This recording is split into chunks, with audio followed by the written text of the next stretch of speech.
Are we born with attitudes or do we develop them as we mature? What are the factors that form our attitudes? If you have a negative outlook on life because of your environment, can you change your attitude? There are primarily three factors that determine our attitude. They are environment, experience, education. These are called the triple E's of attitude. Let's evaluate each of the factors individually. Environment.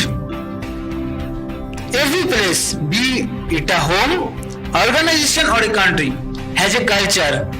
Have you noticed that sometimes you go to a store and you find the salesperson polite, the supervisor, manager and owner polite as well? Yet you go to another shop and you find everyone rude and discourteous. Experience.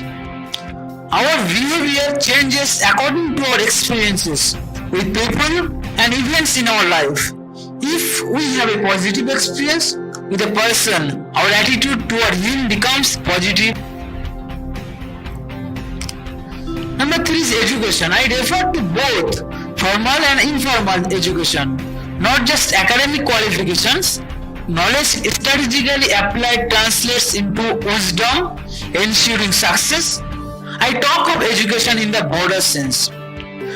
We are drowning in information but striving for knowledge and wisdom.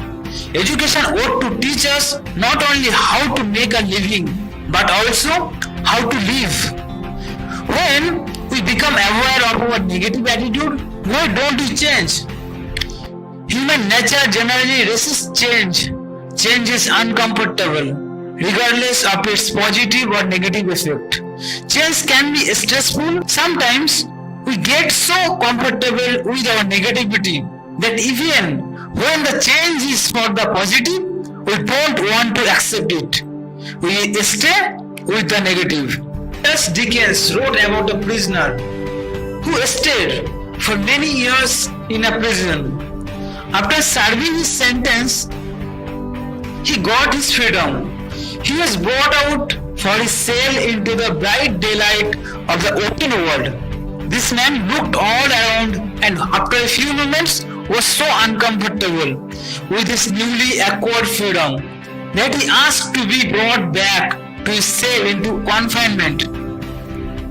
To him, the cell, the chains and the darkness were more secure and comfortable than accepting the chains of freedom and the open world.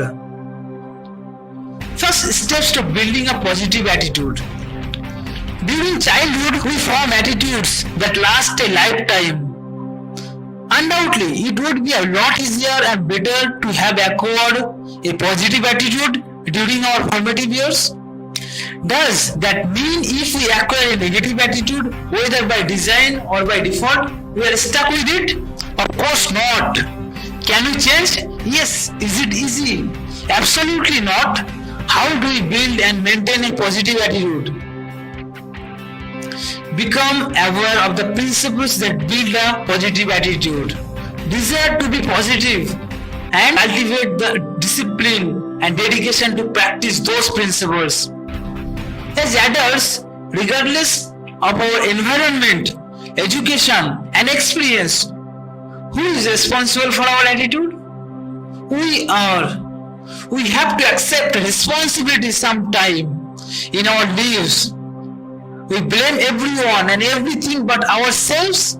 It is up to us to choose our attitude every morning. As adults, we need to accept responsibility for our behavior and actions. People with negative attitudes will blame the whole world, their parents, teachers, spouse, the economy, and the government for their failures. You have to get away from the past. Dust yourself off. Get back into the mainstream. Put your dreams together and move forward. Thinking of the positive things that are true, honest and good will put us in a positive state of mind. If we want to build and maintain a positive attitude, we need to consciously practice the following steps. Step 1. change focus, look for the positive. We need to become good finders. We need to focus on the positive in life.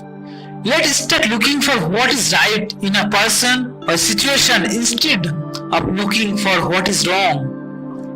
Because of our conditioning, we are so attuned to finding fault and looking for what is wrong that we forget to see the positive picture. Even in paradise, fault finders will find faults.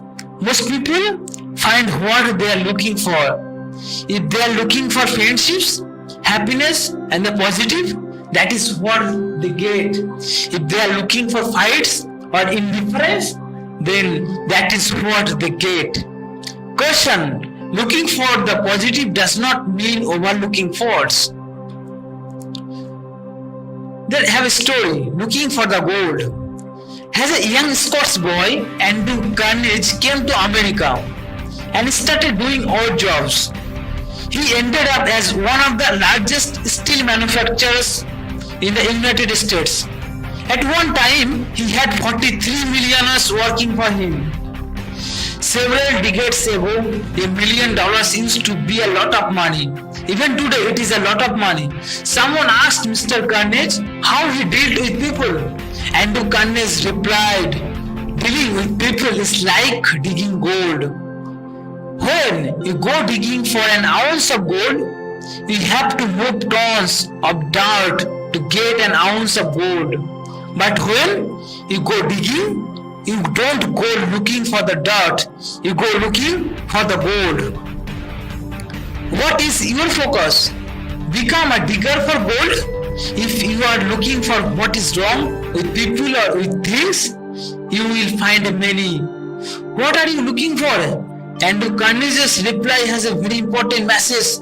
There is something positive in every person and every situation. Sometimes we have to dig deep to look for the positive because it may not be apparent. Besides, we are so used to looking for what is wrong with other people and situations, we forget to see what is right. Someone once said that even a stopped clock is right twice a day. Remember, when you go looking for gold, you have to move stones of dirt to get to an ounce of gold. But when you go looking, you don't go looking for the dirt, you go looking for the gold. Negative people will always criticize. Some people criticize no matter what. It doesn't matter which side you are on. They are always on the other side. They have made a career out of criticizing. They are career critics. They criticize as if they will win a prize at a contest, they will find fault with every person and every situation. You will find people like this in every home, family, office. They go around finding fault and telling everybody how bad things are and blaming the whole world for their problems. We have a name for these people. They are called energy suckers.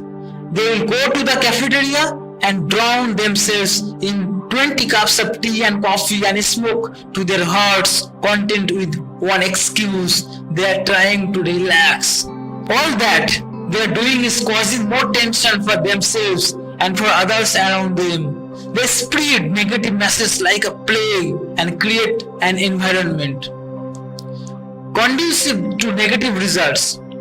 Robert Fulton invented the steamboat. On the banks of the Hudson River, he was displaying his new invention. The pessimists and the skeptics were gathered around to observe.